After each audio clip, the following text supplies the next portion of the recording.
Shalom, selamat siang. Perkenalkan, nama saya John Pakpahan. Hari ini hari Sabtu, tanggal 3 September 2022. Pada siang ini saya akan bicara dengan tema 4 takdir Allah SWT. Saya ulangi, pada siang hari ini saya akan bicara dengan tema 4 takdir Allah SWT. Mari kita mulai.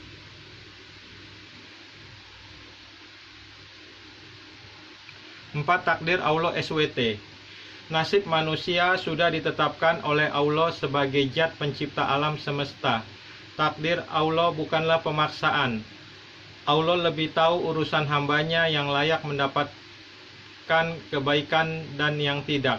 Ada 4 macam penulisan takdir yang perlu diketahui manusia, sebagaimana diterangkan dalam ringkasan hadis Arba'in An-Nawawi yang disyarah oleh Syekh Soleh Al-Syayid dan disusun Ustadz Abu Isa Abdullah bin Salam.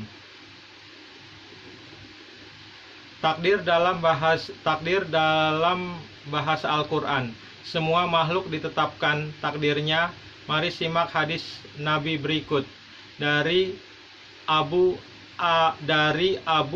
Abdirrahman Abdullah bin Mas'ud radhiyallahu anhu berkata, Rasulullah Shallallahu alaihi wasallam bersabda kepada kami, dan beliau adalah orang yang selalu benar dan dibenarkan. Sesungguhnya setiap orang di antara kamu dikumpulkan kejadiannya di dalam rahim ibunya selama 40 hari dalam bentuk nutfah air mani, kemudian menjadi alaqah segumpal darah selama waktu itu juga 40 hari, kemudian menjadi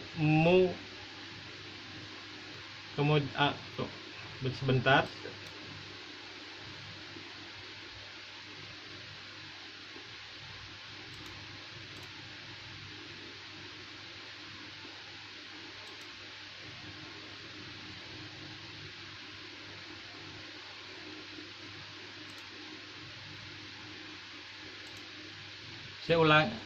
Saya ulangi, Rasulullah SAW bersabda kepada kami, dan beliau adalah orang yang selalu benar dan dibenarkan. Sesungguhnya setiap orang di antara kamu dikumpulkan kejadiannya di dalam rahim ibunya selama 40 hari dalam bentuk nutfah air mani, kemudian menjadi alaqah segumpal darah selama waktu itu juga 40 hari, kemudian menjadi mudghah segumpal darah, segumpal daging selama waktu itu juga. Lalu diutuslah seorang malaikat kepadanya, lalu malaikat itu meniupkan roh padanya, dan ia diperintahkan menulis 4 kalimat, menulis rezekinya, ajalnya, amalnya, dan nasib celakanya atau keberuntungannya.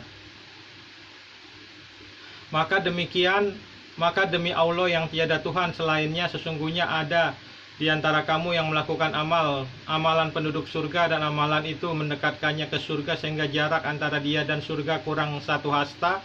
Namun kemudian takdir yang telah ditetapkan atas dirinya, lalu dia melakukan amalan penduduk neraka sehingga dia masuk ke dalamnya.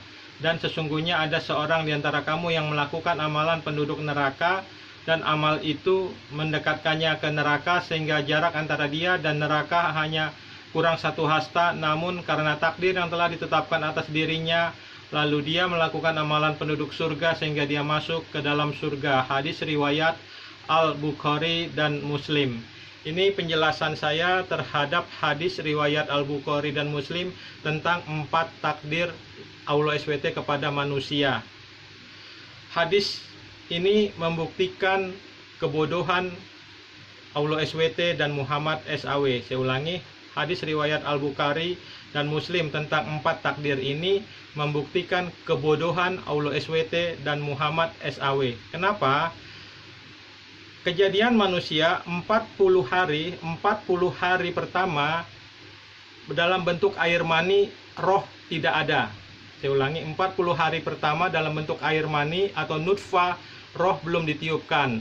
Kemudian nutfah bertumbuh menjadi alaqah segumpal darah, roh belum ditiupkan. Jadi pertumbuhan dari nutfah ke alaqah itu belum ada roh. Terus kemudian bertumbuh menjadi mudghah, segumpal daging, roh belum ditiupkan. Setelah itu baru malaikat meniupkan roh setelah 40 hari kali 3. Setelah 40 hari kali 3, 120 hari, baru roh malaikat meniupkan roh kepada makhluk itu. Dari nutfah, alaqah, mudghah, baru kemudian ditiupkan roh. Sedangkan tubuh tanpa roh adalah mati. Jadi waktu nutfah tumbuh menjadi alaqah tanpa roh, itu adalah mayat hidup, mayat yang bertumbuh. Dari alaqah tumbuh menjadi mudghah, belum ada roh. Pertumbuhan alaqah menjadi mudghah tanpa belum ada roh, itu adalah mayat hidup, mayat yang tumbuh dari nutfah, alaqah, dan mudghah. Karena tubuh manusia tanpa roh adalah mati. Jadi nutfah yang mati tumbuh menjadi alaqah yang mati, tumbuh menjadi mudghah yang mati, baru ditiupkan roh dan ditentukan 4 takdirnya. Ini adalah kebodohan Allah SWT dan Muhammad SAW, karena tubuh tanpa roh adalah mati. Nutfah tanpa roh bisa tumbuh menjadi alaqah adalah kebodohan. Alaqah tanpa roh bisa tumbuh menjadi mudghah adalah kebodohan. Karena nutfah, alaqah, dan mudghah tumbuh tanpa roh itu adalah zombie atau mayat hidup, yang membuktikan kebodohan Allah SWT dan Muhammad SAW. Terima kasih. Shalom. Tuhan Yesus Kristus memberkati.